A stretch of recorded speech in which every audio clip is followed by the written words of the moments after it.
प्यारे विद्यार्थियों, आज हम समाज के स्वरूप से संबंधित विभिन्न सिद्धांतों के बारे में बात करेंगे। मनुष्य एक सामाजिक प्राणी है। वह समाज में जन्म लेकर उसी में अपना जीवन व्यतीत करता है। लेकिन यहाँ पर एक प्रश्न उत्पन्न हो जाता है कि मनुष्य जिस समाज में अपना जीवन व्यतीत करता है वह समाज क्या है? समाज कोई वस्तु नहीं जिसे हम अपनी आंखों के माध्यम से देख सकें। इसके विषय में कहा जा सकता है कि जिस प्रकार जीवन कोई वस्तु नहीं बल्कि रहने की एक प्रक्रिया है, उसी प्रकार समाज भी कोई वस्तु नहीं बल्कि मानवीय संबंधों की एक प्रक्रिया है। इस प्रकार स्पष्ट हो जाता है कि समाज सामाजिक संबंधों से बनता है, अर्थात वह मानवीय समाज सामाजिक संबंधों का एक पुंज है।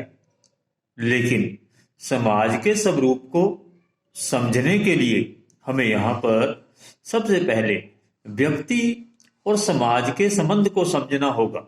अर्थात हमें यहाँ पर यह देखना होगा कि व्यक्ति और समाज का संबंध कैसा है। क्या व्यक्ति समाज के लिए है या समाज व्यक्ति के लिए है? इस समस्या के समाधान के लिए व्यक्ति और समाज के संबंध के विषय में अनेक विद्वानों ने अपने अपने मत दिए हैं, जिन्हें हम कुछ सिद्धांतों के माध्यम से स्पष्ट करेंगे।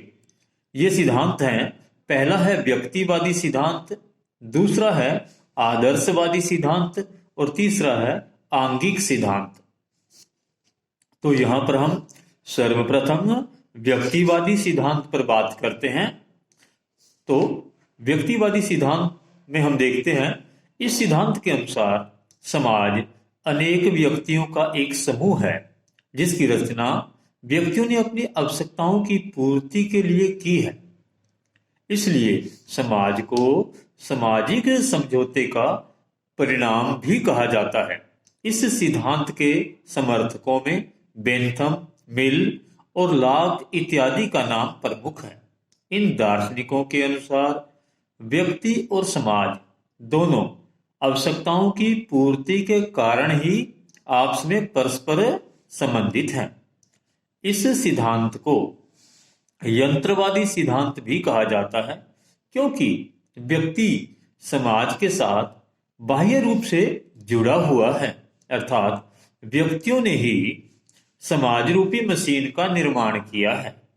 अर्थात यहाँ पर समाज को एक मशीन माना गया है, जिसके कारण समाज को ईश्वरीय संस्था नहीं बल्कि एक कृत्रिम संस्था के रूप में जाना जाता है। यहाँ पर कृत्रिम का संबंध मानवीय संस्था से है। अर्थात मानवीय समझौते के आधार पर ही मानवीय समाज का निर्माण हुआ है। इस व्यक्तिवादी सिद्धांत में व्यक्ति के स्थान को सर्वोच्च माना गया है, जबकि समाज का स्थान गौण या निम्न है। यहाँ पर समाज को गौण या निम्न इसलिए कहा गया है क्योंकि समाज व्यक्ति द्वारा ही संचालित है। अर्थात व्यक्ति के बिना समाज का संचालन संभव नहीं। इसलिए यह सिद्धांत व्यक्ति के स्थान को अधिक महत्व देता है। अर्थात यहाँ पर व्यक्ति को प्रमुख माना गया है। इस व्यक्तिवादी सिद्धांत की हम यहाँ पर कुछ विशेषताओं पर विचार करेंगे। पहली विशेषता, व्यक्ति अपनी आवश्यकताओं की पूर्ति के लिए ही समाज की स्थापना करता है। अर्थात व्यक्ति ने अपनी आवश्यकताओं की पूर्ति के लिए समाज का निर्माण किया है। नंबर 2, व्यक्ति का अस्तित्व समाज से पहले है, क्योंकि व्यक्ति ही समाज का निर्माण करता है। तो व्यक्ति का अस्तित्व समाज से यहाँ पर पहले बताया गया, व्यक्ति ने ही समाज का निर्माण किया है। नंबर 3, समाज एक मानवीय संस्था है, क्योंकि वह मानवीय समझौते का परिणाम है। नंबर 4, समाज एक साधन है जिसके माध्यम से प्रत्येक व्यक्ति अपनी आवश्यकताओं की पूर्ति करता है। नंबर 5, व्यक्ति का स्थान सबसे सर्वोच्च तथा समाज का स्थान निम्न या गौण है। लेकिन इस व्यक्तिवादी सिद्धांत को व्यक्ति और समाज के संबंधों का एक पूर्ण सिद्धांत नहीं माना जा सकता, क्योंकि इसमें जो ऊपर विशेषताएं बताई गई हैं, इन विशेषताओं के साथ साथ यहां पर कुछ कमियां भी हमें दिखाई देती हैं। वो कमियां क्या हैं, उन पर हम बात करते हैं, जिसे व्यक्तिवादी सिद्धांत की आलोचना के रूप में भी जाना जाता है। तो पहली आलोचना या पहली कमी, यह सिद्धांत कल्पना पर आधारित है। तो इस पहले पॉइंट में हम देखते हैं, यह व्यक्तिवादी सिद्धांत समाज को व्यक्तियों के समझौते का परिणाम मानता है, अर्थात व्यक्तियों ने अपनी आवश्यकताओं की पूर्ति के लिए आपसी समझौता करके समाज का निर्माण किया है। लेकिन व्यक्तियों के द्वारा यह समझौता कब हुआ, इसका कोई हमें ऐतिहासिक प्रमाण नहीं मिलता, जिसके कारण यह सिद्धांत कल्पना मात्र प्रतीत होता है। नंबर 2, व्यक्ति आत्मनिर्भर इकाई नहीं।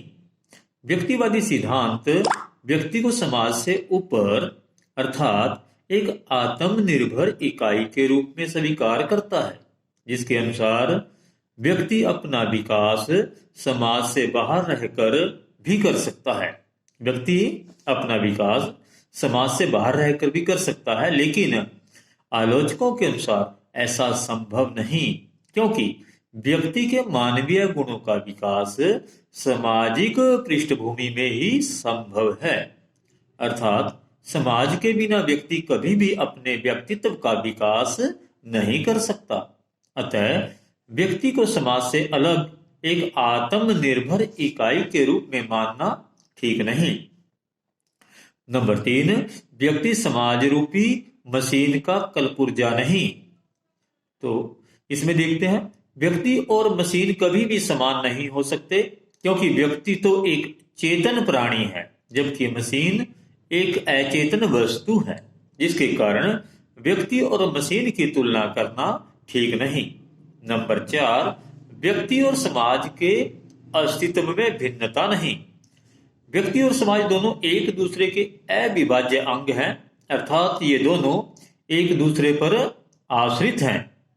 इसलिए अरस्तु ने मनुष्य को एक सामाजिक प्राणी कहा है, अर्थात दोनों को एक दूसरे से अलग करना संभव नहीं है। नंबर 5, व्यक्ति और समाज दोनों का समान महत्व है। व्यक्ति और समाज इन दोनों में से कोई भी एक दूसरे से अधिक महत्वपूर्ण नहीं, बल्कि यह दोनों समान महत्व रखते हैं, क्योंकि न तो व्यक्ति समाज के बिना रह सकता है और न ही समाज का अस्तित्व व्यक्ति के बिना संभव है। अर्थात ये दोनों एक ही सिक्के के दो पहलू हैं, अर्थात दोनों एक दूसरे के बिना नहीं रह सकते।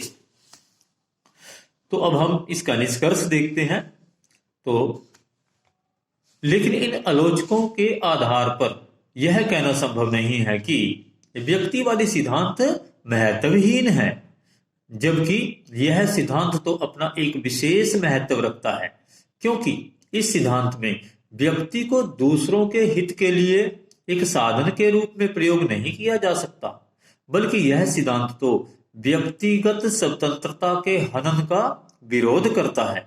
अर्थात व्यक्ति के विकास के लिए यहाँ पर व्यक्तिगत स्वतंत्रता को अधिक महत्व दिया गया है, जिसके कारण इस सिद्धांत में मानव जीवन के मूल्यों को सर्वोपरि या सर्वोच्च माना गया है। धन्यवाद।